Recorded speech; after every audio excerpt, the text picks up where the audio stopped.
Hello, and welcome to Weed and Grub.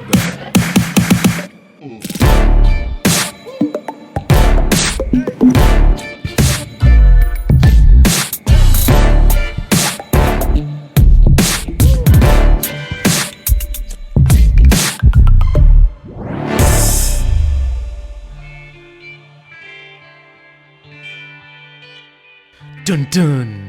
Should we start with my massive apology? What do you mean, should we? We must. Everyone, I am so sorry. I said the wrong fish last week. I am the granddaughter, daughter, and sister of 3 generations of fishery scientists. And I should have known better when I was talking about the cuttlefish making its nest into a beautiful, perfect mathematical mandala. It's not a cuttlefish, it's a pufferfish. Yes, it is. I'm so sorry. I feel sick about it. Major apologies to all the pufferfish out there who work so hard on their beautiful mandala-like nests To try and get laid. to try and hook up with other pufferfish, which must be very difficult because they're spiny little fuckers. Have you seen what happens when they get excited? Yeah. It's got to be a tough road. Pufferfish sex has got to be crazy. Yeah. Well, I guess they lay eggs, and that's what the nest is for. Maybe they don't actually interact.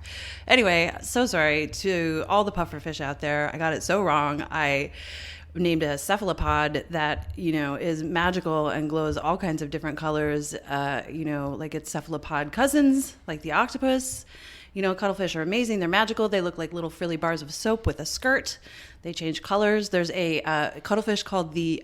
You're just playing both sides of the fence and now trying to double down on showing and education. There's an amazing cuttlefish, if you've never seen it, called the flamboyant cuttlefish, which you and I saw at the Monterey Aquarium when we were incredible. high on edibles. Yeah. And it was like a magical moment. So I really do love cuttlefish. My sister had cuttlefish when I was a kid. I'm very fond of them. But it's not the cuttlefish, it's the pufferfish. So I'm really sorry that I fucked that up and misrepresented wrong fish. I wrong-fished it to our Weed and Grub audience. I'm so sorry. From the bottom of my heart, I will do whatever it takes to do better moving forward. And we actually got a few letters from listeners, and I wanted to read one in particular on air that we got from Julie. Oh, my God. And here we go. Okay. Hi, Mary Jane. Normally, I love how smart and science-y you are. Thank you for putting Mike's insane ideas into reality. But you confused a cuttlefish with a pufferfish on last week's episode. I'm not sure how you could make such a big mistake, and now I'm wondering if Mike is the smart one. He did get a good score on his ACTs and wasn't gifted in elementary school. He seems to be smart and funny and handsome. I'm sorry for being so harsh, and I simply couldn't believe it. Hope you don't mind this letter, but I had to get it off my chest. Still love you both and love Weed and Grub. Mike has never been wrong. He's great. Your bud, Julie. Thanks for writing in, Julie. Mike. You think I wrote that? You really think I would write something like that to myself about you? I mean, I don't know. I guess I'm just going to have to trust you on this one. I think it's a well-known fact that I did great on my ACTs. I don't even know what an ACT is. It's like the SATs, but for the Midwest. Okay. Yeah. And you did great. What Sure. was your score? It was good. What was it? It was pretty high. I'm going to ask your mom. Well, there might be some more letters coming down the pipe in the future, too, from other people who have written in. If we have any fisheries scientists who listen to this podcast and you knew that I was so wrong and you didn't write in to correct me, thank you for restraining yourself. But man, that deserves like a fish in the face, Yes, fish slap. A fish slap. Really, not with a pufferfish though, because ouch. Ouch. Yeah. Yeah. Well, what up, Mary Jane? How's it going, Mike? Good. Welcome to Weed and Grub, everyone. This is a podcast about comedy, Cannabis, culture, cooking, calling shit out, and calamities, and cephalopods, and cephalopods, and pufferfish. Oh man! Oh my goodness! And our VIB this week, our incredible VIB, Stephanie Shepard. I'm so excited for everyone to hear our conversation with her because that conversation is about social justice. Yes, it is. Great conversation. Before we get to it, we do have a couple things that we need to get to. Yes. Starting with The news? Oh, yeah, let's get to the news. Okay. This is a really interesting story this week. I'm so excited. 100%. So the Grub Gazette is presented by OCB Rolling Papers, the largest rolling paper brand in the world, crafted naturally since 1918. OCB offers a full line of plant-to-puff papers made with sustainable fibers farmed from within a 500-kilometer radius of their facility in France, which is powered by 100% green energy. In 2020, OCB rolled out America's first ultra-thin, slow-burning bamboo rolling papers and cones. They're even-burning, no-tear, GMO-free, vegan, and they know that it's a pufferfish. Damn it! Not all rolling papers are created equal. OCB offers a premium smoking experience that we call Harmony on High. Ask for OCB wherever you buy your papers and sample their entire line of products. Plus, visit OCBUSA.com and follow OCB on Instagram at OCB_USA. Thank you so much for your support this year, OCB. It has meant so much to us. And if you, the listeners, like what we do, please check out the companies that support us. Put it in your stocking, stuff it, and then stuff a rolling paper with something to light and enjoy. They've got great cones. Yeah, they do. They're good for those of us who can't roll. And if you know how to roll, they have great paper, and then somebody will accuse you of using a cone even though you know how to roll a joint. I was so mad about that. I rolled that perfect joint. I did it myself. It was perfect. So our story this week is all over the news because it's big news. This particular story that I've pulled up, I'm reading from thenationaldesk.com. And it's about San Francisco suspending the cannabis business tax. An ordinance suspending that tax was unanimously approved by city supervisors on Tuesday. And the ordinance's author, Supervisor Raphael Mandelman, said in a statement that suspending the business tax on cannabis will help support legal cannabis retailers as they struggle to compete with illegal cannabis sellers. In a tweet, he said, "Cannabis businesses create good jobs for San Franciscans and provide safe, regulated products to their customers. And now is not a time to impose a new tax on small businesses that are just getting established and trying to compete with illicit operators." And that's in reference to California just raising the cultivation tax. So the crazy thing about California cannabis law, Prop 64, when it was passed, has you're taxed at every level, basically. The cultivation tax is paid by the growers. And then distributors are also taxed. And then there's a state and a local excise tax, which is paid by like the storefronts. Jesus Christ, it's like Ticketmaster. I know. A fee, just a fee. A fee. And then there's the tax that you and I pay when we go to the dispensary and buy the weed to smoke it. So they're making money hand over fist. And also cannabis prices are dropping right now. So to raise taxes at a time like this is just absolutely fucking insane. And everyone is suffering. All of the cultivators and licensed businesses are really struggling because the price per pound is falling. The black market or the traditional market or the legacy market or the unregulated market or whatever you want to call it. The place where cash works. The unlicensed market is thriving. And it's just really hard. So the San Francisco, the whole city is basically suspending this business tax, which is a 1 to 5% tax on gross receipts for the rest of, for all of next year. Amazing. Yeah. You should not be punished for trying to follow the rules and do something on the up and up. It's fucking crazy. It's crazy. So the very idea that San Francisco has enough foresight to be like, we are not only losing like business and opportunity and penalizing people for following the rules and trying to like start a business, but other businesses are thriving that we're not getting a taste of. We're not able to wet our little beaks on this other side. Right. So, and that was part of the deal with Prop 64 was the sort of promise made by the architects of that law was that it was going to stamp out the illicit market, but the tax structure is just crippling. I mean, it's like 35% in some places. That's the worst surprise I can think of. Right. I hate when something is like $19.95 and then it gets rung up and it's like 26 and you're like, wait, what? What's happening and now? And then the government's like, you already said you wanted it. It's crazy. So kind of like it hand in hand with this story is another story about Michael Steinmetz, who's the CEO and founder of Flocana, one of our favorite cannabis companies here in California. And he penned an op-ed after California said it was going to raise this tax on cultivators, saying, you know what, fuck you. I'm going to withhold, I don't know if he wrote fuck you, but he said, I'm going to withhold my tax and I'm going to put it in an escrow account until you fix this stuff. And I'm also going to encourage other cannabis businesses to do the same. Like, let's withhold this tax. It's not that we're not going to pay it. We're just going to put it aside in an escrow account until these regulations are fixed and the industry does something to rescue the people who are struggling. Like, these people are, like, from the grower on up. All of cannabis in California is a real fucking mess. It is a mess. And it's not, I love that he's not saying I shouldn't pay my fair share for being a part of a system that I believe in. He's saying, like, make the system fair, and then I'll pay my fair share. That's right. There's a quote. He says, the only way to fix this whole broken system is to override local control and trust the majority of California citizens who voted in favor of cannabis legalization and wish to see the industry thrive. So he's asking for the cultivation tax, which right now is a little over $150 for a pound of flower. I'm gonna puke Per pound. That was $150. puke. He's saying that should be removed altogether. Just get rid of it. And yeah, I mean, he's just, it's amazing that he is taking this very strong stance and encouraging other people to do the same. And I'm going to learn a lot more about it because I'm going this weekend to the Emerald Cup in Santa Rosa. And Andrew D'Angelo is actually leading a panel on all sorts of stuff, regulations and everything. And I think taxation is going to be a big part of it. Well, of course it will be, because on last week's episode too, we were talking about, or maybe it was 6 episodes ago, could have been 4.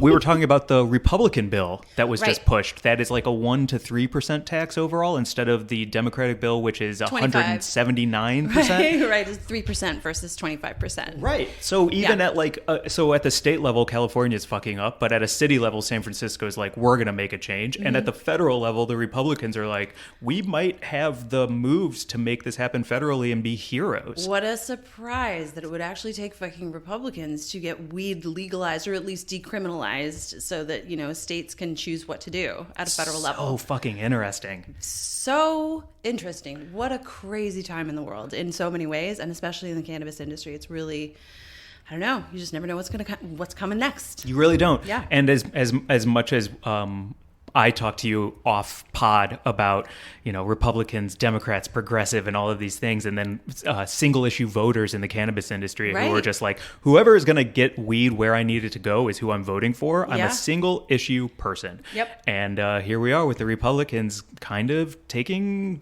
control of the poll. It's fucking interesting. So we will continue to bring you stories like this and report on it. And I'm really excited to go to the Emerald Cup, and then I'm actually going to Mendocino for the first time for a couple of days after that. So I'm going to get some on the ground stories, and I'm really excited to come back and talk to you about them. Very cool. And if anybody is going to Hall of Flowers or the Emerald Cup, hit us up in the DMs at Weed and Grub and say hey, and maybe we can all link up and chow down. Slide on in there. We have RSVP'd to some parties in Palm Springs that I'm really stoked to go to. They're all going to be very hazy. The future is hazy. It's going to be great. Wait, what sneakers are you going to wear? Because I feel like they need to be walkable, yet if we're on like a grassy terrain, you don't want to scuff the honeys. I got my beautiful carbon fiber babies that I got for the Outside Lands Festival, and they're holding up. Like, they need a good scrub, but man, you've made me into a Nike person. Cool. Yeah. Glad to hear it. Yeah. Oh, I just got another letter. Mary Jane, it seems that yet again, this one's from Julie. Oh. Mike is a phenomenal friend who loves having you have comfort on your feet. Wow. He must have gotten right around a 30 to 32 on his ACTs. Huh. That's so crazy. What a cool... Thanks, Julie. Great. Thanks, Julie. Thanks for your input. Wowzer cadowzers. Well, we have such a great interview. Do you want to dive right into our Buzz of the Week and then get to Stephanie? Our VIB. Yes, let's do it. Okay. Do you want to go first or second on Buzz of the Week? I will. You go first. You want me to go first? Yep. Well, who do you want me to take? That's what I was going to say. I couldn't figure it out. I panicked. We're double-butted. I did a panic. I know. We are very double-butted. I had a panic. You go first. I'll go first. And how about if I take T Jones 0711? Hell yes. Hell yeah. While I pull up these delicious pies on our Instagram. On lock. We got some sweet DMs. So my Bud of the Week this week is Tyler Jones at T Jones 0711, who wrote in and said, we are really feeling pies this weekend. Blackberry, pumpkin, and chocolate coconut cream. We finished off the day with chicken pot pies. Ooh, love a savory finish. And these pictures are crazy, so we're going to put them on our Instagram for this app. That coconut cream looks divine. The pumpkin looks incredible. Fruit pie? I'm usually against it, but boy, oh boy, I love the flaky crust on this one. So thank you, Tyler, and congratulations to your mouth. And thanks for the pie porn. I mean, pie porn is it. Please always send us these things. Yeah. Oh, can I also add for Tyler, your initial pie slice lift onto the plate is so clean. I would love to know what the technique is, because that first slice is always a disaster that crumbles into the plate, and then you finally get good pieces because you can slide the server underneath each successive slice, but these are first slice clean. I'll tell you what I'm guessing happened is a correct sectioning of the pie into perfect slices, and then a pie server. You think it's a pie server? I mean, there's a pie server on here. Is the key a good type of pie server? I do not have one. If you're looking for something to get me for Christmas, I would like a good pie server in my life. It's key to getting that first slice out. Understood. Mm-hmm. Okay, well, I'm on the hunt. Okay. Wow. Perfect. All right, Tyler. Not only are you a butt of the week, but you're getting gifts coming people's way. Our second butt of the week is also all about delicious food and food porn, because we put some on our IG after you made that incredible dish from Eric Kim, who is a cooking writer for the New York Times Food Desk and MIT Cooking, and the author of Korean American. Coming out in March. Yep. And is he a chef? Does he call himself chef? Chef Kim? I don't know. I would love to have him on the pod to ask him that. Yeah. Well, his Instagram is at Eric Joonho, Joonho. He's a fantastic follow. His recipes are crazy delicious. Like that dinner that you made was, I honestly, hands down, one of the best meals I've had all year. Thank you. And it was also simple enough that I can retain it in my memory, so that like if push came to shove and I had just a loose bunch of ingredients in the fridge, I can get close to it each and every time. That's the other thing. I'm sorry to take your butt of the week, but it's okay. I do want to say, like, the New York Times and specifically his recipes and the way they do them, it is an accessible amount of ingredients in an easy to understand recipe that have big flavor results. And I'm finding that more and more with New York Times and people like Eric than anywhere else. That fish sauce with the citrus zing and then the buttery, whatever that sauce was that you poured over the chicken, it was like reminiscent of the sweet and sour dipping sauce that comes with chicken McNuggets at McDonald's, but like for a grown ass fucking evolved palate. It was the same, like it hit all the same pleasure centers, but then it was so fucking complex and interesting, and I'm salivating right now. Yeah, and the M&M cookies, because the New York Times is doing 7 days of cookie recipes for the holidays, and Eric's M&M cookies are chewy, thin, buttery, crispy, chocolatey. I'm taking your butt again, Mary Jane. Well, you were the one who cooked the cookies and that dinner for me, so it was. But he's the butt of the week for you and for my mouth. 2 mouth buds. Also, a runner-up butt of the week at Ryan Howrad. Our friend Ryan made some delicious fucking Christmas cookies that I've eaten like 16 of because he sent us home with some, and thank you. Well, let's put that on blast for a second before we get to Stephanie. How do you feel about a nut in a cookie? I feel great about a nut in a cookie. Love a nut. Love a nut. Yep. Walnut. Yep. Almond nut. Pro nut. Pecan. Pecan. Yep. Yeah. Just no peanuts. Right. But that's because it'll kill you. Right. But I agree. I think like a walnut in a cookie is such a like secret treat. Macadamia nuts are crazy. They're like one of the most delicious things in a cookie that could possibly exist. Okay. Yep. I'm pro nut. You heard it here first. She loves a nut in her mouth. Oh, man. Let's get to our guest, shall we? On that? Yeah, of course. We're moving on. I'll pivot to something a little more serious. Wait, I want to read it so that I do it justice. It's important. Great. So our VIB this week is Stephanie Shepard, who is working with the Last Prisoner Project. So the Last Prisoner Project was founded in 2019 out of the belief that no one should remain incarcerated for cannabis offenses, bringing together a team of industry titans, advocates, experts, and leaders in social justice and drug policy reform. LPP, as it's known, is committed to freeing every last prisoner of the unjust war on drugs, starting with the estimated 40,000 individuals imprisoned for cannabis. And Stephanie Shepard is a development associate with LPP. In 2010, Stephanie was convicted of conspiracy to distribute 1,000 plus kilos of marijuana. As a first-time nonviolent offender, Stephanie was sentenced to 10 years in the Federal Bureau of Prisons for essentially serving as a caretaker to an individual involved in the conspiracy. Today, Stephanie is adamantly working towards her goal of working within the legal cannabis industry while advocating with LPP in the fight for restorative justice. I loved this conversation. I can't wait to meet Stephanie in real life and hang out with her again and have her back and continue to follow her journey. So, yeah, it was just great. 100%. Well, here to share her story without further ado is Stephanie Shepard.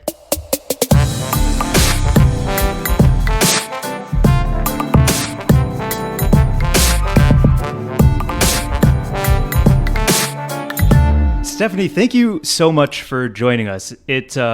It's a real pleasure to have you on the podcast. Thank you for having me. I was just telling Mary Jane I love the podcast. Two of my favorite things, cannabis and food. So it's going to be good. Well, we usually end an interview talking about food. So do you mind if we can kind of bring it full circle at the end of this, but start with you telling us a little bit about yourself and your story? Of course. My name is Stephanie Shepard, and I work for the Last Prisoner Project. I've worked with Last Prisoner Project for a couple of years, but only officially as a staff member for the past year. I started as a constituent. I was convicted of conspiracy to distribute 1,000 or more kilos of marijuana in New York in 2010, and I received a 10-year sentence. First time, nonviolent, 10-year mandatory minimum. I did 9 of those years. I got out in 2019, and it's been a journey. Doing the time is one thing, but getting out and trying to re-enter society is just very different. It's much harder than I thought it would be. I sold real estate in New York, so I got out and I thought I'll be fine. And I got out and I did not really anticipate the trauma that comes along with prison and re-entering society after being locked up for 9 years. So it took me a while to kind of regain my confidence and regain my place in society, which I'm still working on. But working with LPP has definitely helped in that. We were reading in an interview that you were on a plane and you were looking around at everyone on their phones, everybody, and you had that moment of realization where you felt more comfortable being back incarcerated than being on that plane at that moment, which is, I mean, I don't know. It's really fucking hard to like wrap my head around. I was hoping maybe you could talk a bit about that. Definitely. During my incarceration, I traveled alone 4 times while in custody incarcerated.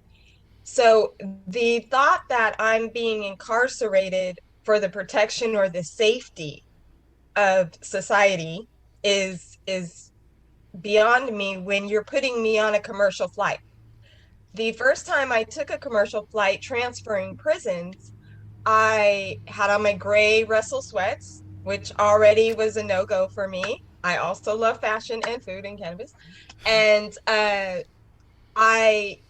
had on my gray Russell sweats and my mesh bag so you can see what's in it, and no phone, just a letter from the warden with my mugshot on it and an explanation that I am a prisoner and I'm transferring prisons. I had no ID to show.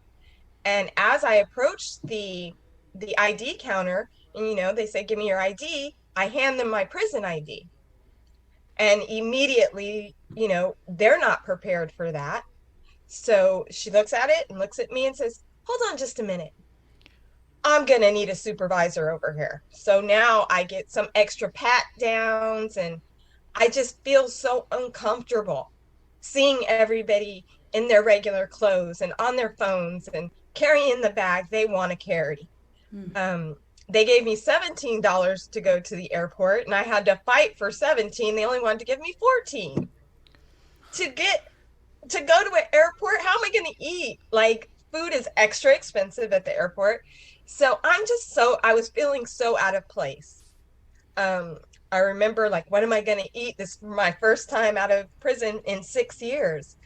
And I only had enough to eat at Arby's, and I only had like 27 cents left over after that. So just feeling uncomfortable being out, I kind of liken it to people that, really relate to their captors, because I felt so uncomfortable. I wanted to get back to where I was normal, to where I didn't stand out for a negative reason. Everyone's in gray Russell sweats. Everyone's carrying mesh bags. Nobody has a phone. So that made me scared. Like, is it how it's going to be once I hit the streets? Like, I'm free? And so that made me really nervous towards the end of my incarceration, that I never thought I would feel, because I've always been a relatively confident person. So to really be afraid of just regular life really kind of made the end of my incarceration less happy, like you would think it would be. Like, I'm getting out, and more like, oh my God, I'm getting out. Wow. Wow. Yeah, it's so strange. I was thinking, God, let's hurry up and get back to jail. Yeah. And I didn't feel like I could have been a threat to society, because if I was, they wouldn't be letting prisoners just get on commercial flight. You were convicted of 1,000 kilos of cannabis or more. Conspiracy to distribute that amount. Can you tell us what the reality of your involvement with cannabis was? Definitely. Long story short, I had an ex-boyfriend, and he sold cannabis. And this is obviously before it's legal. So we're broken up. He gets busted, and I get a phone call from his attorney like 6 months after he's been incarcerated. He's still at the holding facility, and his attorney says, hey, if we can get him out on medical bond, can he stay with you until sentencing? And I knew he was very sick. He had had a pacemaker put in while incarcerated. And if you can imagine, that's probably not the best medical care possible. I knew he had a heart condition, and I did feel bad for him. And I agreed to allow him to stay with me if he could get out on medical bond. It's been 6 months since he's arrested. Clearly, they weren't after me. They never came to my house, my job. I still had the same phone numbers, still drove the same car. They never once came for me. Once I agreed to go in and speak to the judge, I spoke to the judge. He said, I find this young lady responsible and credible, and I'm going to recommend he be released into her custody. 1 hour later, I get off the subway. My phone dings. It's the attorney saying they're going to fight it. They say you're involved. That Friday, I'm getting dressed to go and pick him up, and my buzzer rings, and I look at the video screen, and it's two guys, one in a DEA jacket and one in an ICE jacket. And they said, we're looking for Stephanie Shepard. We have a warrant for her arrest. Unbelievable. I rang them up, and I said, come on up. I was arrested. I was let out on bond about 4 hours later. I stayed on pre-trial for 1 year before going to trial. And the reality of it is, he sold marijuana. I'm his ex-girlfriend. If I needed some marijuana, of course I'm going to go to him. I work in a real estate office where people say, hey, you know where I can get some good weed? And I don't feel like I would be a good coworker if I did not say, I do. And so I said I did. So when I spoke to the government, I said, I will admit to 4 ounces, maybe. And they said, no, that's not good enough. They said, we'll give you less time, but you're going to have to admit to 1,000 or more kilos.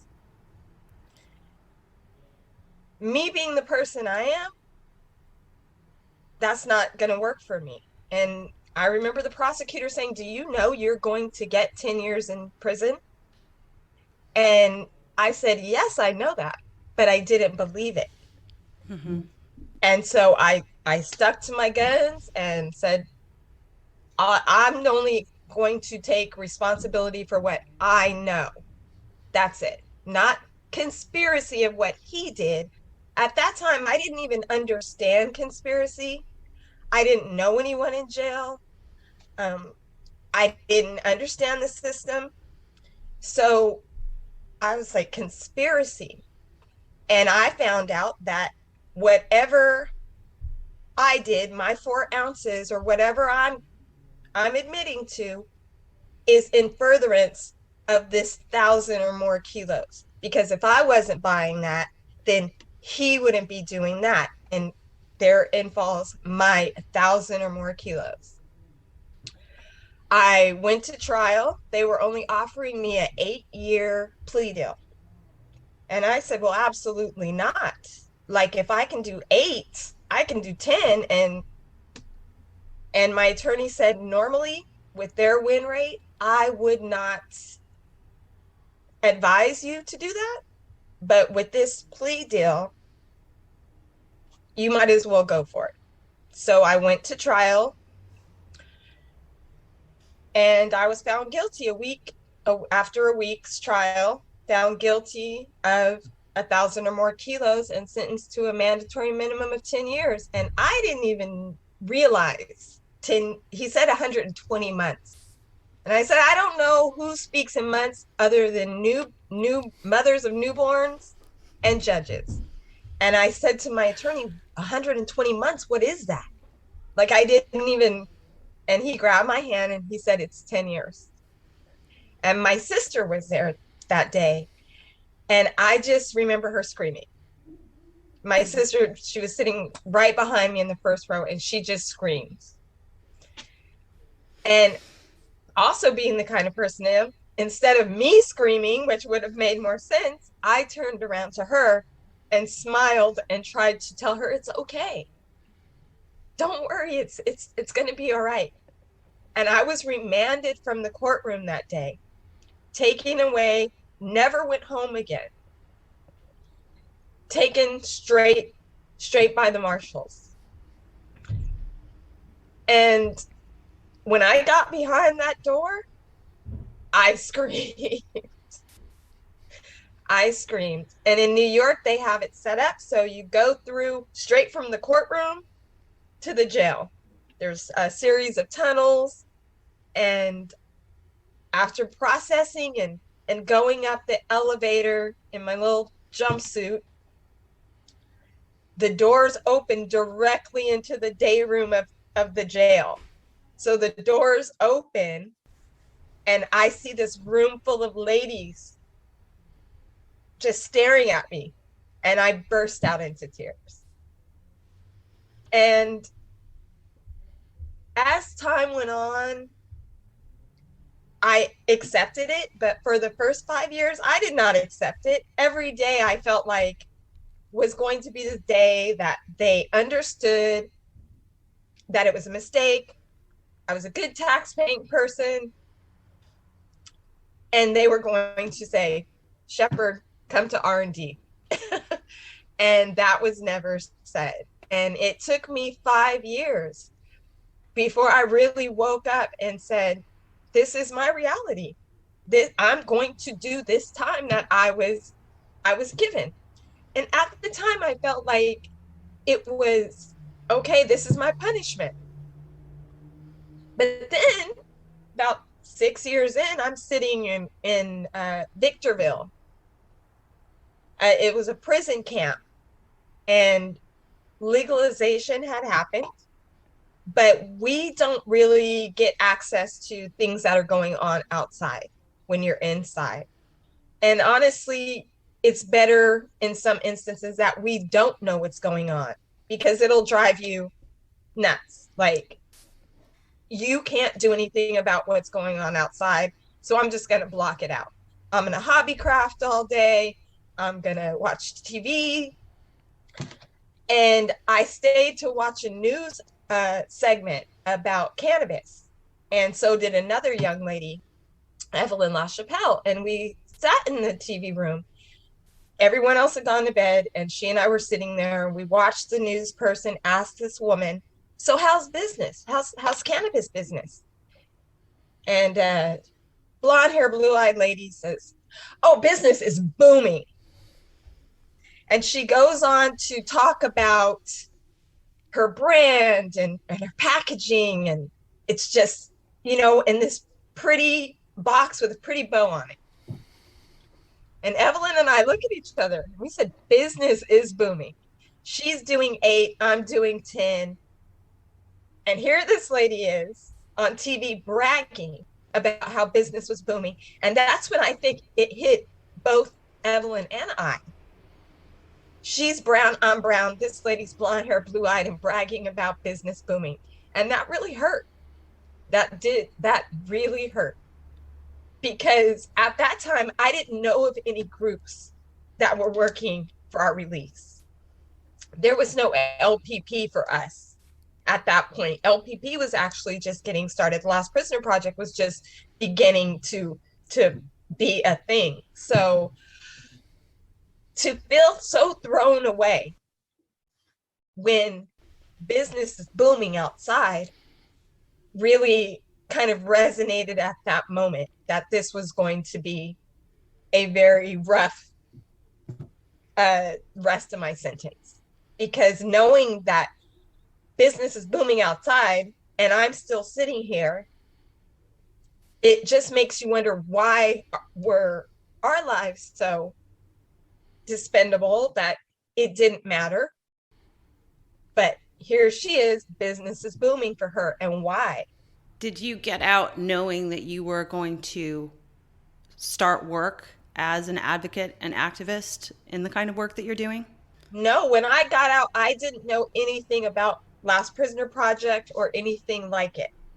It was still not talked about. It wasn't as it is today. It was, Steve D'Angelo and two wonderful women, Mary Bailey and Sarah Gersten, and they were, volunteering and working for free and just trying to make it an actual nonprofit organization that it is today and growing.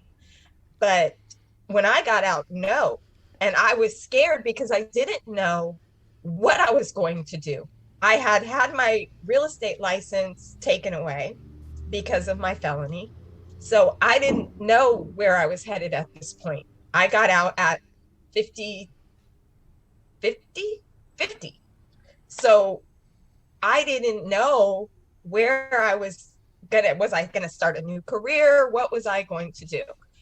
And shortly after I got out, Evelyn LaChapelle had been introduced to the Last Prisoner Project and invited me to hear her speak at a fundraiser in San Francisco. I had a big ankle monitor on my leg, and I'd gotten permission from my probation officer to go to outside of my district. And I went to San Francisco and I listened to Evelyn speak, and I saw a room full of people who actually cared about the people who didn't have a booming business, the people who are doing this time. And they were there at this fundraiser and giving their money and giving their time to give back to these people. And at that moment, I said, we all have a story and everyone's story is important, and I want to tell mine. And they gave me the opportunity to utilize their platform. And as my confidence grew, I started to look for a new job, because you only have 2 weeks outside of prison to get a job. Otherwise, you can violate.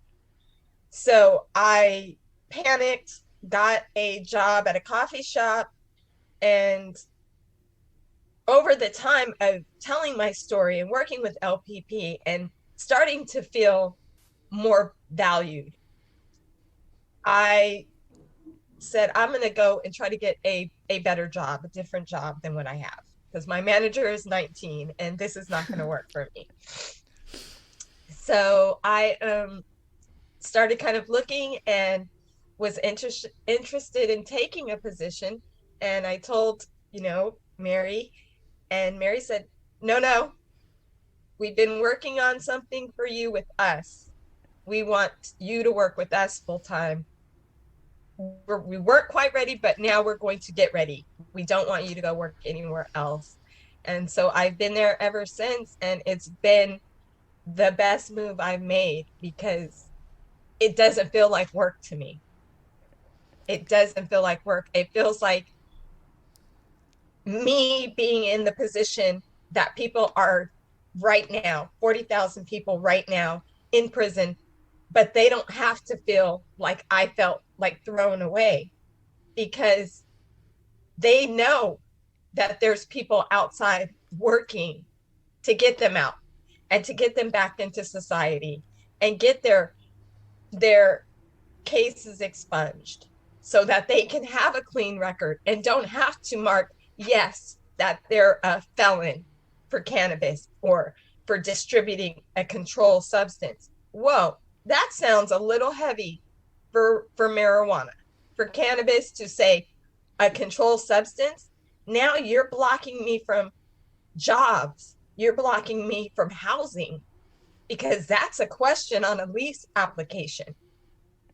So now you have to decide, what am I going to do? Am I going to lie? Am I not going to tell the truth? What am I, if I put yes, that I am, I'm not going to have a place to live.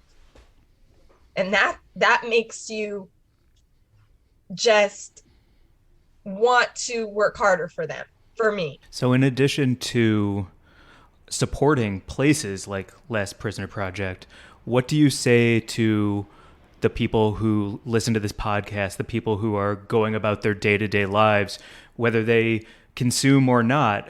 How can people be involved, and what do they need to hear about right now? Whether you consume or not, I fail to believe anyone knows someone who does not benefit from cannabis consumption. If it's not you, it's definitely someone you know. Even before I consumed, and I didn't start consuming till I was 28 years old. Like, it just wasn't my thing. And I worked at the time for an NBA team, not to throw the NBA under the bus, but some of them consumed.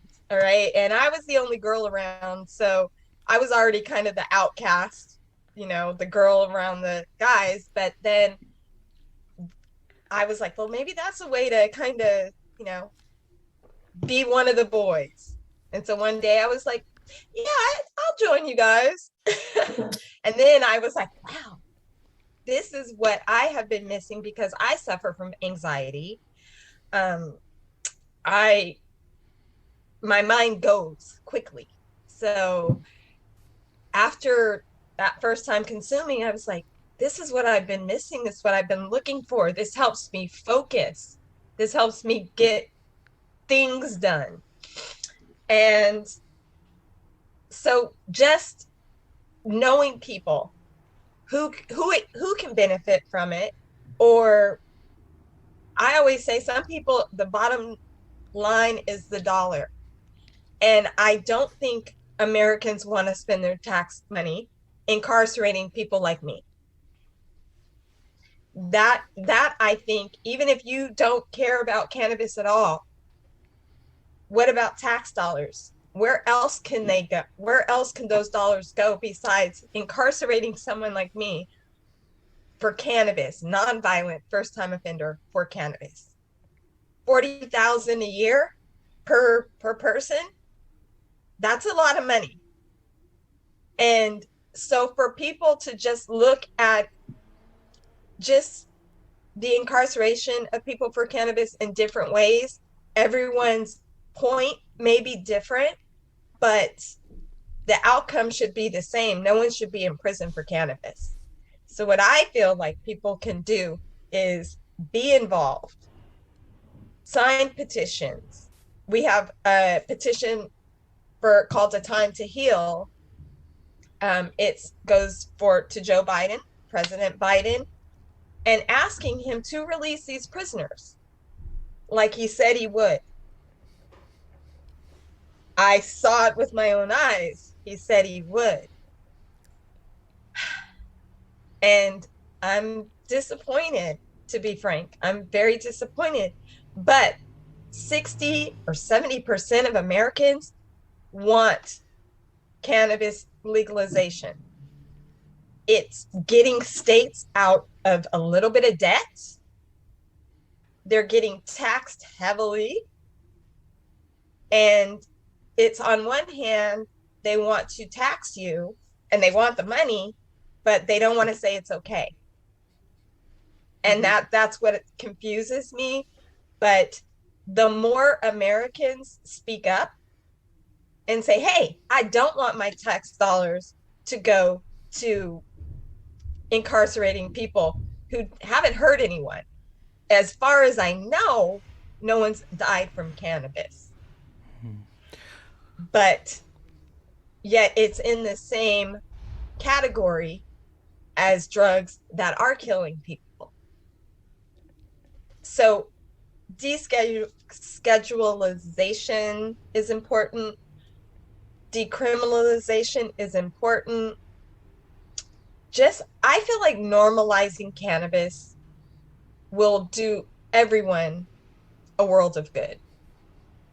It's legal in states. So let's normalize its consumption instead of being like, we'll take your money for it, but it's still so bad. Mm-hmm. Yeah. Well, we started this chat talking about food and cooking and eating and snacking. And to wrap up, like, do you cook? What's your favorite food to eat? Like, what's that late night snack you go to? I'd just love to hear about what your favorite foods are so that when we do meet, maybe we can enjoy them together. Yeah. I do cook, and I make a wonderful seafood lasagna. Truffle seafood lasagna. Anything with truffle is all right by me. And I got a recipe and doctored it up a little bit. It's got lobster, it's got shrimp, it's got crab. Delicious. I make the white sauce, add spinach, some tomatoes, truffle oil. It's just wonderful. So that is my go-to if I really want to impress someone. Go-to. That sounds amazing. Wow, my mouth is watering right now. Wow. Well, thank you so much for spending some time with us. I really hope that we can sit down with you in real life sometime soon. Hopefully when we come through Sacramento or you're in Los Angeles, please come back anytime. The work that you're doing with Last Prisoner Project is something that we would love to keep telling our listeners about and following along with as things evolve and hopefully policies change. And just thank you so much for sharing your story. Thank you guys for having me. You can follow us at... Wait, before I do that, we have to plug Stephanie. Why am I plugging us before you? Please, share any plugs that you have. Please just go to lastprisonerproject.com and look at just some of the statistics that are out there. Look at ways that you can be involved. We have a whole Take Action page. We have a letter writing campaign. If you go into a dispensary and you are privileged enough to be able to purchase cannabis and you hear, would you like to roll it up for justice, which is one of our programs, please, $1 for 20, whatever, just, try to give back, because a lot of people are really losing a lot of important time with their families and in the community behind cannabis that you're buying right now legally. The Last Prisoner Project, it's easy to see when you're shopping for cannabis, at least in California, and I'm not sure where else, but you can check the label and often see if they're partnered up with brands like Farmer and the Felon, for instance, I know is a really great one that we enjoy. So if it's not in your local dispensary, please ask, like, what are you doing about, people that are in jail for essentially the same thing you're doing here? Do you guys work with any programs? Like, ask. I think that's the thing, because not everybody wants to participate. Some people, it is about their dollar, and they feel like if you're donating to us, well, what about us? That could be more money for us. No, I advise people to just definitely take care of your bud tenders, but give that $1 for 20. 100%. Awesome. Thank you so much. Thank you so much. Also, I'm just going to plug Last Prisoner Project one more time and our Instagram at Weed and Grub. Our email is wg@weedandgrub.com. And again, thank you, and please come back and hang out with us anytime. Thank you, Mike. Thank you, Mary Jane. Thank you so much. Bye, everyone. Bye.